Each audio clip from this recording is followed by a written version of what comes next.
Did you know that one mistake could cost millions of lives? In this story, the USA decided the fate of the war in just a few days. If you're interested in the truth about World War II, subscribe and hit the like button. There are many shocking facts ahead. The first rays of April 18, 1943, pierced the horizon over the Solomon Islands, scattering golden light across the shimmering emerald waters of the South Pacific. Can you imagine standing there, the warm breeze brushing your face, knowing that in just 17 minutes the Imperial Japanese Navy would endure a loss so personal, so shattering, that it would echo through the annals of the Pacific War? 6 of Japan's most elite Zero pilots handpicked for the pinnacle of their careers were on the verge of experiencing a disaster unprecedented in Japanese naval aviation history. But this is not a tale of a simple ambush. No, it is a study in failure. How 6 of Japan's finest fighter pilots, flying the most celebrated aircraft of the Pacific theater, could not protect the one man whose survival mattered above fleets, islands, or even battles. Ask yourself, how could 6 seasoned Zero pilots, chosen precisely for their skill in flying in a protective formation, fail to stop just 2 American bombers from being shot down in full daylight? The answer is more than a tactical misstep. It was a perfect storm of technological shortcomings, strategic miscalculations, and fatal assumptions, a storm that claimed Japan's brightest naval strategist. Today, we will unravel every thread of that failure, from the precise mechanics of the aircraft involved to the split-second choices that sealed Admiral Yamamoto's fate. History often frames Yamamoto's death as a triumph of American intelligence and careful planning. But what of the Japanese side? The 6 Zero pilots of that fateful day are usually relegated to footnotes, dismissed as unnamed escorts who failed. Yet these were no ordinary men. They were veterans of the 204th Naval Air Group, hardened by the relentless crucible of Guadalcanal, who had faced American fighters dozens of times and survived. Their failure was not born of cowardice or incompetence, but of systemic flaws in Imperial Japanese Navy fighter doctrine, flaws that would reveal themselves brutally that April morning. We must ask not only what happened, but why it was allowed to happen. Why did Japan's premier fighter, the Mitsubishi A6M, in the hands of the Navy's most experienced pilots, fail to carry out what should have been a straightforward protective mission? The answer lies in a tangled web of technical limitations, doctrinal errors, and a fundamental misreading of aerial warfare as it had evolved by 1943. The mission came just 2 days after the close of Operation Wango, Yamamoto's last major offensive, during which he now traveled to congratulate the units that had participated. On the morning of April 17, 1943, at Rabaul's Lakunai airfield, tension hung unusually heavy over the ready room of the 204th Naval Air Group. 6 pilots were summoned for a briefing that immediately marked this mission as unlike any patrol or scramble they had flown before. These men were the cream of Japan's naval aviators. Lieutenant Junior Grade Takeshi Morisaki, a section leader with more than 2 years of combat experience. Petty Officer First Class Shoichi Sugita, already an ace with roughly 30 victories. Chief Petty Officer Yoshimi Hidaka, another ace with 20 kills, whose tactical genius had kept him alive through Guadalcanal's bloodiest skies. Petty Officer First Class Kenji Yanagiya, credited with 8 kills and renowned for unmatched gunnery. Petty Officer First Class Toyomitsu Tsujinwei, a steady hand with nerves of steel, and Petty Officer Second Class Yasushi Okazaki, younger than the rest, but already battle-tested. Commander Tadashi Nakajima of the 204th Air Group delivered the briefing personally.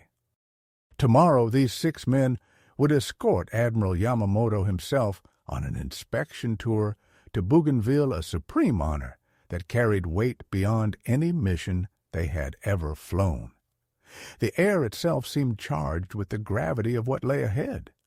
Picture Admiral Isoroku Yamamoto, not simply as another fleet commander, but as the very architect of Japan's naval strategy, the mind behind Pearl Harbor, and perhaps the only Japanese leader who truly grasped both the strengths and the terrifying limits of Japan when measured against America's industrial colossus.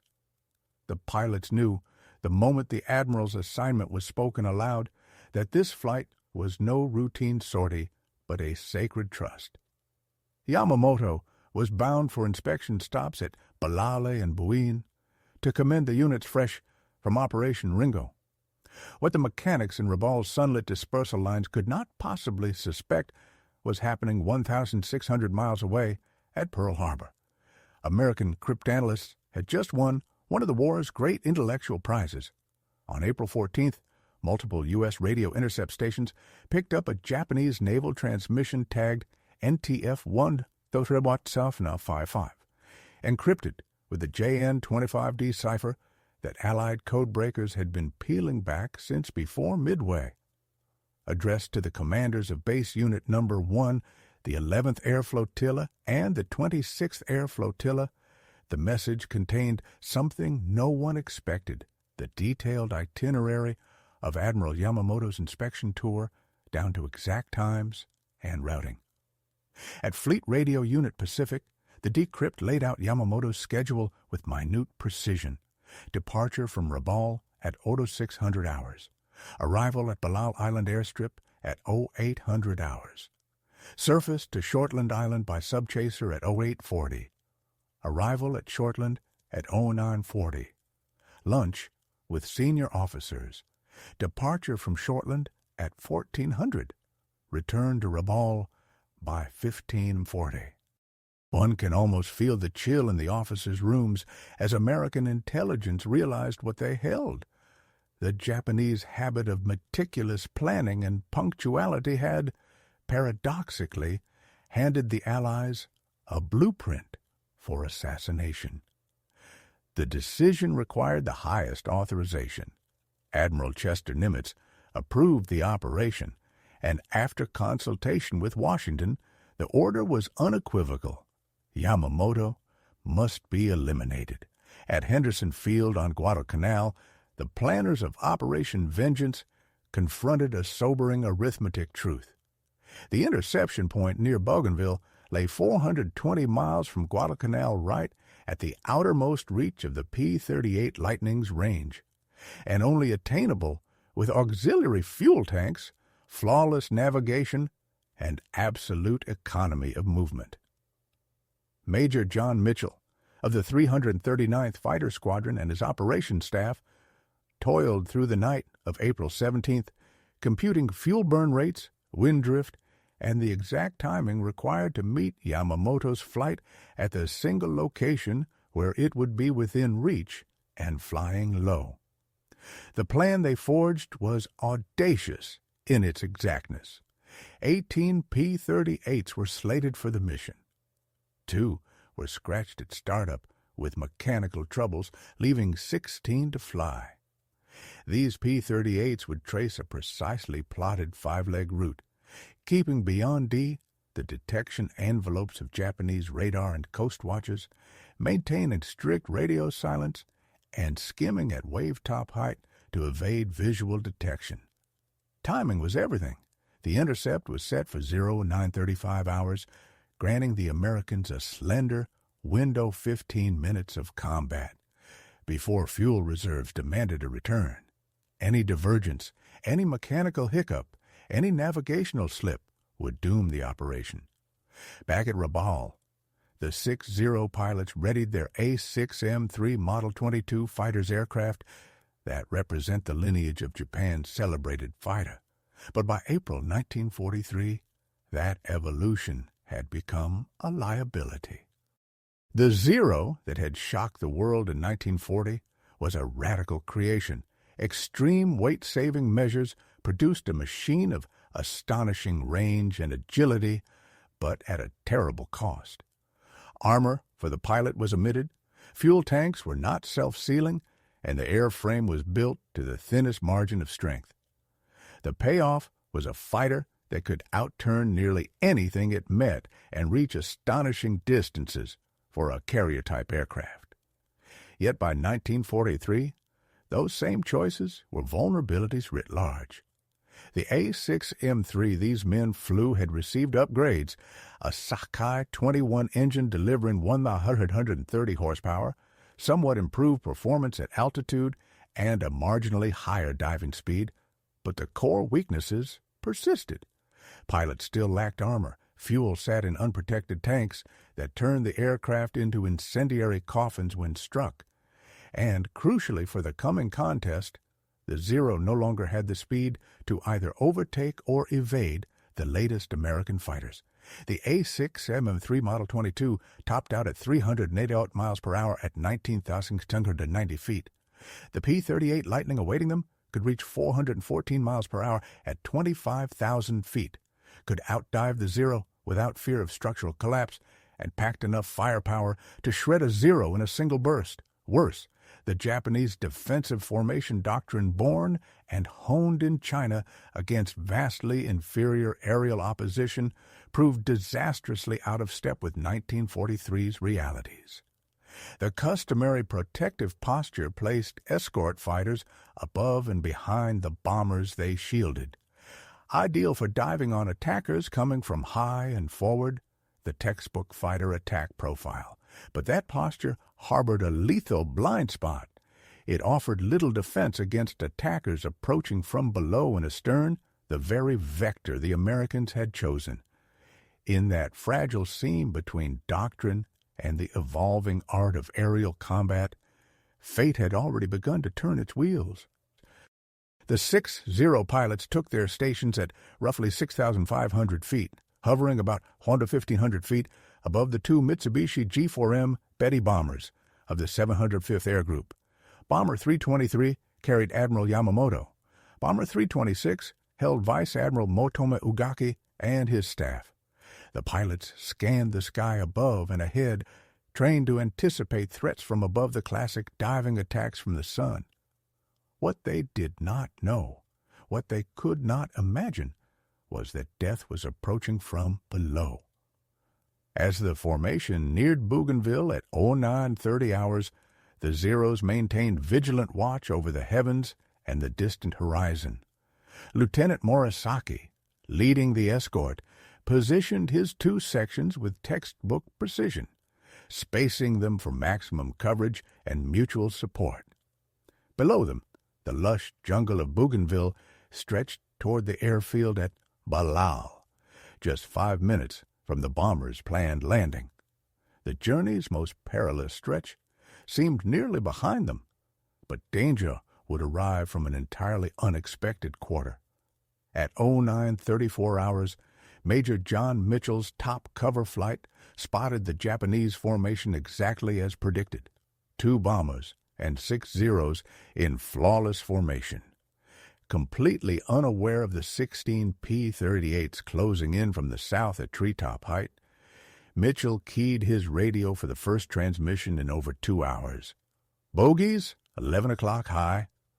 Captain Thomas Lanphier, leading the strike flight, could scarcely believe their luck. The Japanese were right on schedule, precisely where they should be, and utterly blind to the threat below. The P-38s dropped their auxiliary tanks and surged into attack.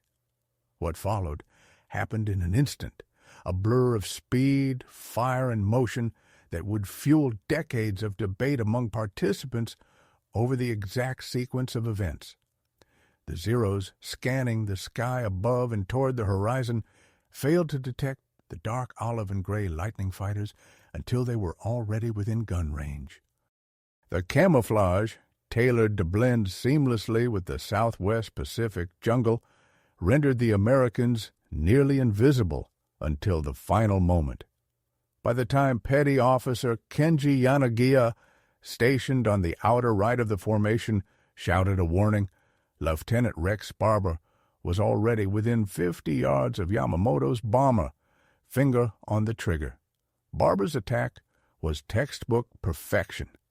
Approaching from the bomber's 7 o'clock position, low and behind, beyond the tail gunner's firing arc, he unleashed the full fury of his 450 caliber machine guns and 20mm cannon. The concentrated fire ripped through the Betty's right engine, right wing root, and fuselage. Barber would later describe seeing black smoke and white vapor oil and fuel streaming from the right engine as his rounds tore the aircraft apart. He shifted aim to the left engine, peeling back the aircraft's skin with each impact. Amid the storm of fire, a single .50 caliber bullet penetrated the thin aluminum fuselage, striking Admiral Yamamoto in the left shoulder, passing through his body, and exiting under his right eye, killing him instantly. The Zero pilots reacted as trained veterans, but it was too late. Lieutenant Morisaki rolled his fighter inverted, pulling through a split S dive toward the P-38s with his wingman on his tail. But starting about 500 feet above and behind the action made interception impossible. Physics, distance, and the Zero's structural limits dictated the outcome. Chief Petty Officer Hidaka, leading the right side section, banked hard toward Barber, but the American pilot was already pulling away, using the Lightning's superior speed to escape before the Zeros could engage. Yamamoto's bomber, fatally damaged, nosed into the jungle with its right engine aflame. Pilot Warrant Officer Takeo Kotani fought desperately to maintain control, but one destroyed engine and crippled control surfaces sealed its fate. At 9:38 hours, just 4 minutes after the Americans' first sighting, the Betty slammed into the jungle canopy. The second bomber, carrying Vice Admiral Ugaki, attempted to flee toward the ocean, but was intercepted by Lieutenant Besby Holmes, who inflicted severe damage. That aircraft, too, crashed, though Ugaki survived, extracted from the wreckage with serious injuries. Only Petty Officer Yanagiya managed any form of reprisal. Spotting a P-38 trailing smoke from a damaged Engine Lieutenant Raymond Hines fighter, he pursued, firing repeated bursts from his 20mm cannon. Strikes ripped through wing and fuselage, fuel streamed from punctured tanks, but the rugged Lightning soldiered on, carrying Hines toward safety. Yanagiya's pursuit continued for minutes before he broke off, low on ammunition, far from Bougainville, with other P-38s potentially circling to protect their comrade. He returned to Balal Airfield, where the other 5 Zeros had already landed, aircraft intact, but mission a catastrophic failure. Lieutenant Hines's damaged P-38 would never reach Guadalcanal, disappearing over the ocean, the sole American loss of the mission. But this single success could not alter the grim truth. Japan's most crucial naval leader was dead, fell despite the presence of 6 of the 204th Air Group's most experienced fighter pilots. To understand the escort's failure on April 18, 1943, one must examine the fundamental technological mismatch that had developed by this stage of the Pacific War. By 1943, the A6M 0A fighter that had stunned the world 3 years earlier was fighting on borrowed time. Its revolutionary design, focused on extreme weight reduction to achieve unmatched range and agility, had become a fatal weakness against the new generation of American aircraft. The very traits that had once made it dominant now left it perilously exposed. A single glancing hit could kill or incapacitate the pilot thanks to the lack of armor protection. Its unprotected fuel tanks transformed the aircraft into a flying incendiary bomb when struck by incendiary rounds. Most critically, for the mission that had just unfolded, the Zero's top speed of 388 miles per hour and its poor handling at high velocity rendered it incapable of either catching or evading the latest American fighters.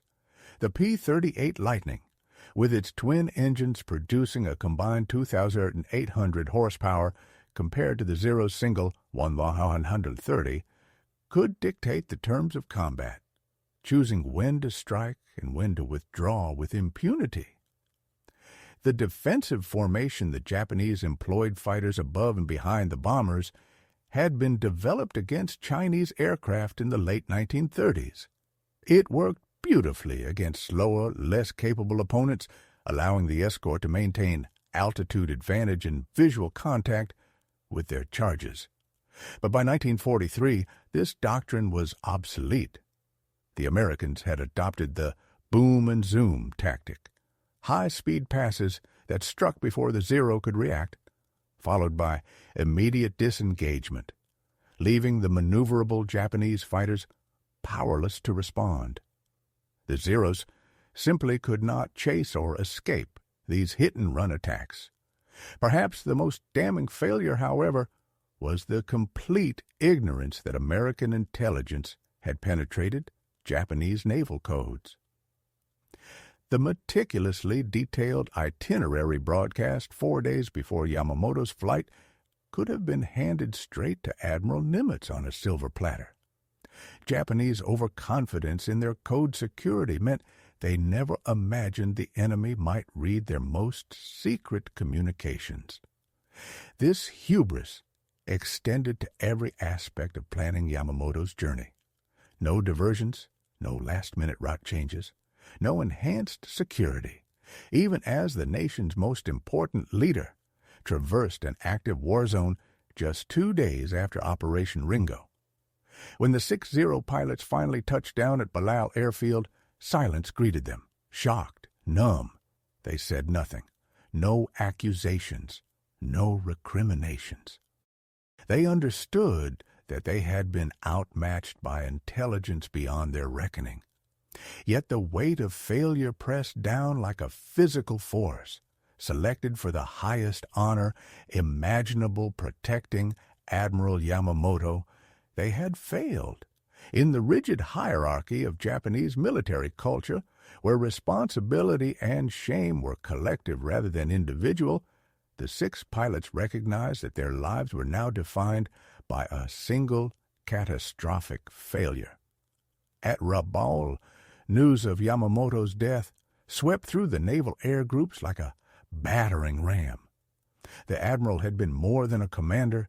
He was the embodiment of Japanese naval power, the one leader who truly understood both Japan's potential and its limits. His death was not only a tactical blow, but a psychological catastrophe. Morale, already battered by months of attrition in the Solomons, plummeted further. The High Command immediately classified all details of the tragedy as top secret.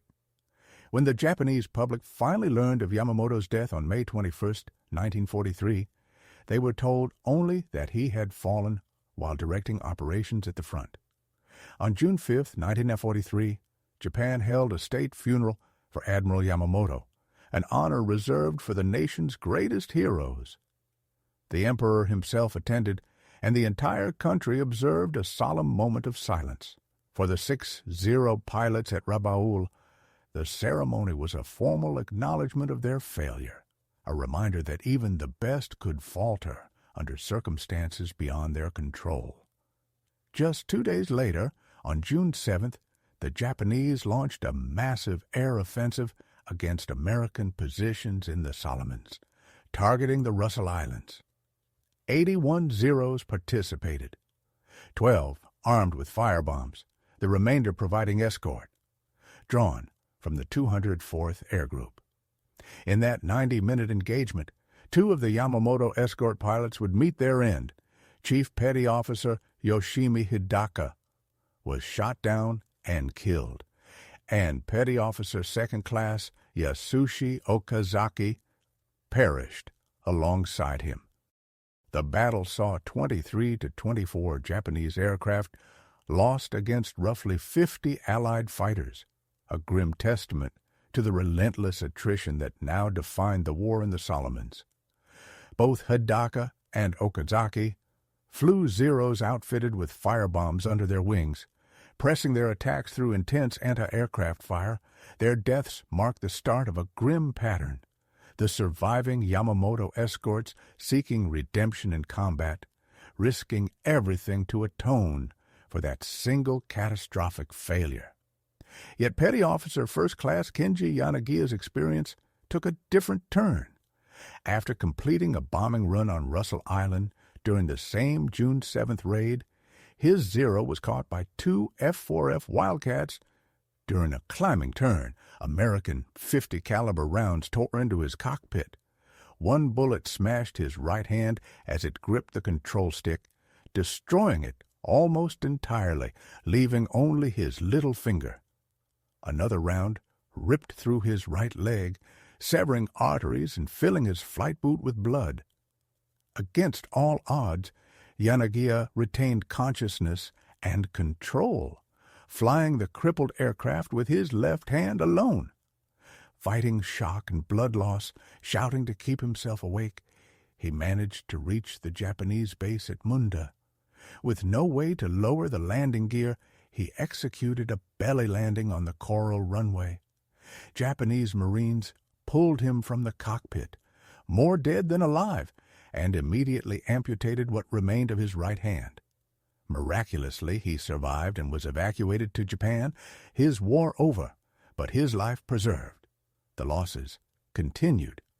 On June 16, 1943, Lieutenant Junior Grade Takeshi Morisaki, leader of the escort flight, was killed attacking Allied transports off Lunga Point, Guadalcanal, alongside squadron leader Lieutenant Zenjiro Miyano. Morisaki's death, coming just 9 days after Hidaka and Okazaki, left only 2 of the original 6 escorts still in combat. Then, on July 1, 1943, Petty Officer First Class Toyomitsu Tsujinwei went missing during an escort mission for dive bombers attacking the Allied anchorage at Rendova Island. He was never seen again. With his disappearance, only one member of the original escort remained in action. Petty Officer First Class Shoichi Sugita. Sugita, already credited with roughly 30 victories at the time of Yamamoto's death, interpreted redemption differently. Rather than seeking death, he decided that destroying American aircraft would serve as a greater atonement. Over the summer of 1943, he continued adding to his score in the skies over the Solomon Islands. By August, he had raised his tally to about 40 victories, becoming the leading ace of the Solomon Islands campaign. Even Sugita was not invincible. In August 1943, his Zero was hit by American fighters while attacking bombers. His engine caught fire, and in an act many Japanese pilots would have considered shameful, he bailed out, parachuting into Japanese-held territory with severe burns. Evacuated to Japan for treatment, his combat career was temporarily ended. By March 1944, after 7 months of recovery, Sugita returned to combat as a petty officer second class with the 263rd Air Group in Guam. The Pacific War had shifted dramatically in his absence. The Americans had captured the Marshall Islands, neutralized Truk, and were preparing to assault the Marianas. In June 1944, his unit merged with the 201st Air Group in the Philippines, reorganized as the first official kamikaze unit under Vice Admiral Takejiro Onishi. Sugita refused these missions and was sent back to Japan. Later that month, Sugita participated in what the Americans called the Great Marianas Turkey Shoot, the aerial phase of the Battle of the Philippine Sea. On June 19, 1944, the Japanese Navy launched its largest carrier operation since Midway and suffered catastrophic losses. American fighters and anti-aircraft fire destroyed over 300 Japanese aircraft. Sugita survived, but his 263rd Air Group was annihilated. Only 6 aircraft attempted to escape to Guam. 5 were immediately shot down. Sugita's Zero, heavily damaged and with navigation equipment destroyed, somehow reached a Japanese base on Rota, the sole survivor of his entire unit. By January 1945, now a chief petty officer, Sugita joined the elite 301st Fighter Squadron of the 303rd Naval Air Group at Kanoya Air Base, Kyushu. By this time, he had accumulated 70 officially credited victories. On April 15, 1945, almost exactly 2 years after Yamamoto's death, American carrier aircraft struck Kanoya. Hellcats from USS Independence and USS Randolph caught the 343rd during takeoff. Sugita's Kawanishi N1K2J Shidenkai fighter was hit just as it became airborne and crashed beyond the runway. He died instantly at the age of 20, surviving longer than any other Yamamoto escort pilot, yet never achieving the redemption he had sought. Meanwhile, Kenji Yanagiya endured a long recovery from his June 7, 1943 wounds.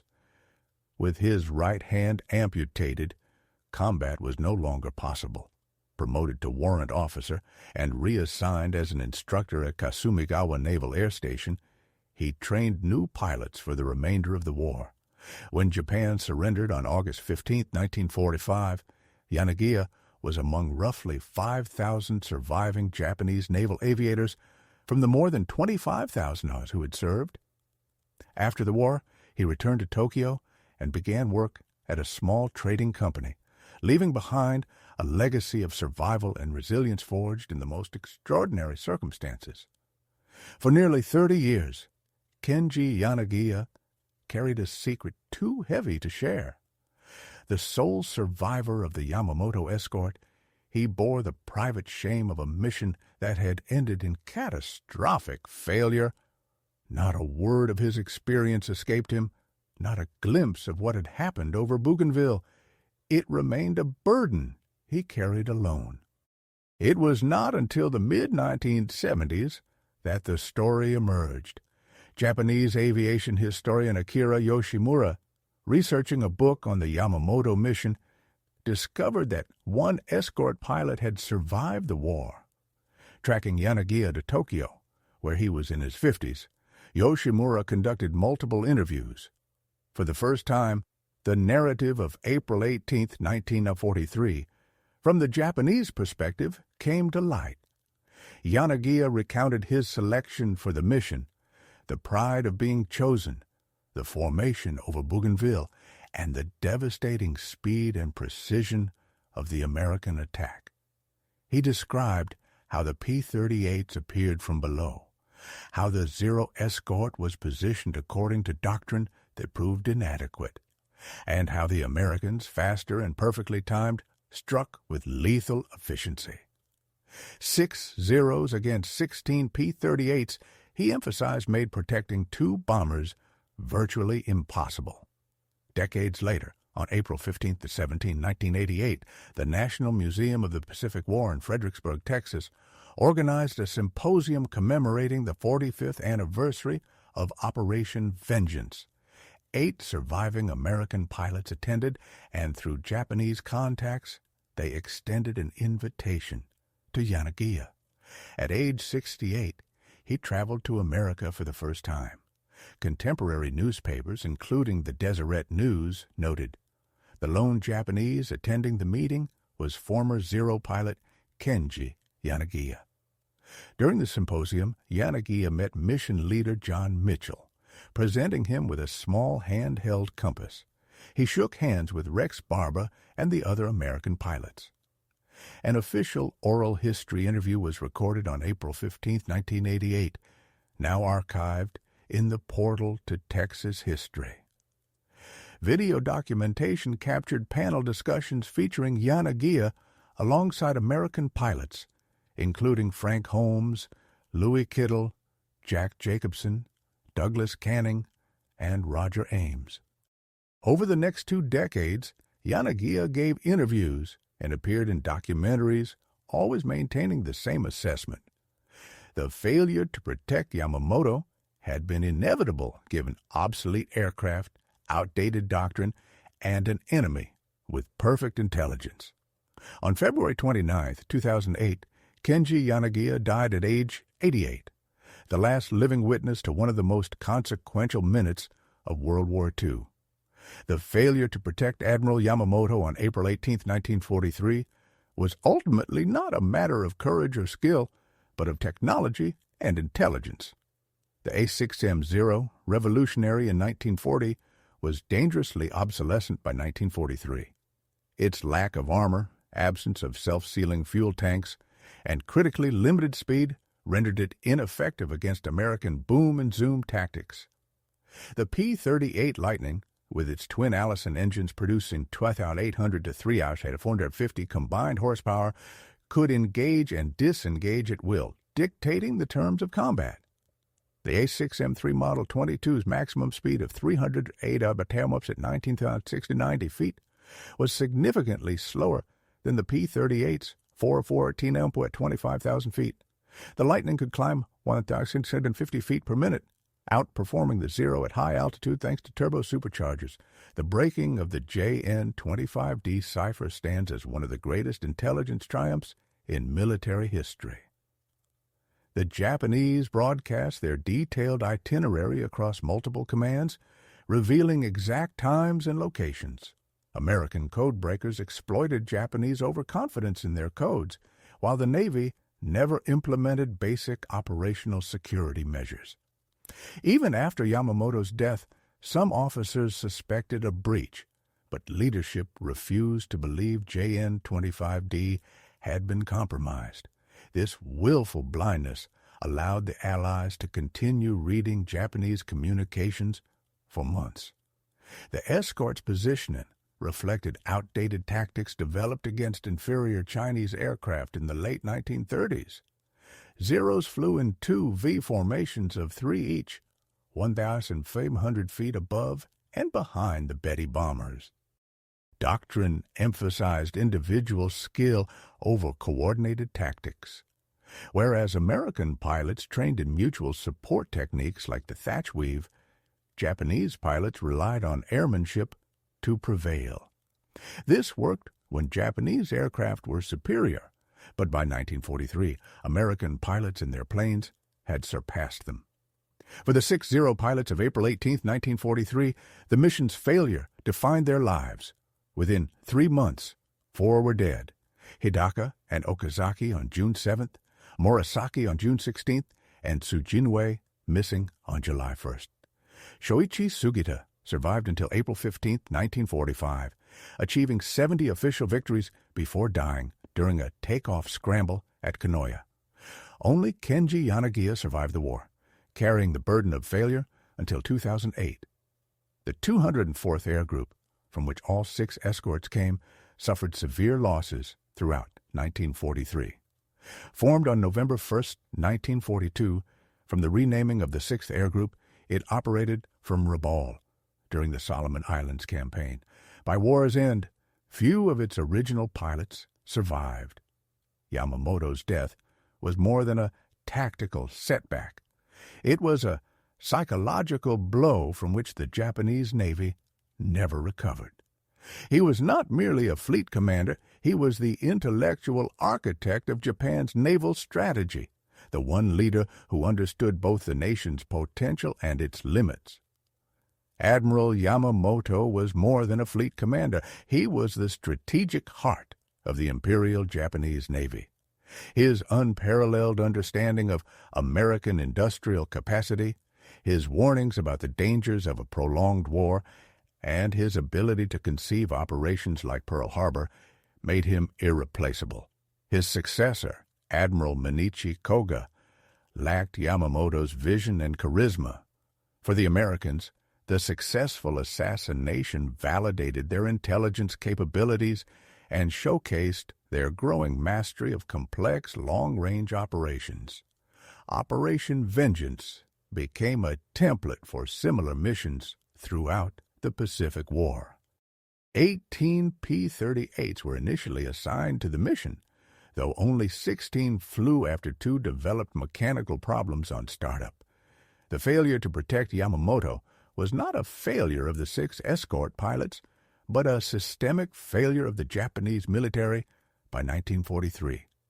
It marked the moment when individual skill, courage, and experience could no longer compensate for technological inferiority and intelligence disadvantages. The Zero pilots executed their mission with precision, following doctrine and training to the letter, but the doctrine itself was fatally flawed. Could a different positioning of the Zeros have saved Yamamoto? The harsh truth is likely no. Even if they had spotted the P-38 seconds earlier, even if they had flown lower or closer, the speed and firepower advantage of the American fighters was decisive. The P-38s needed only moments to destroy the unarmored Betty bombers. The Zeros might have made the engagement more costly for the attackers, but they could not have prevented the assassination. The story of the Yamamoto escort is therefore more than a single mission gone wrong.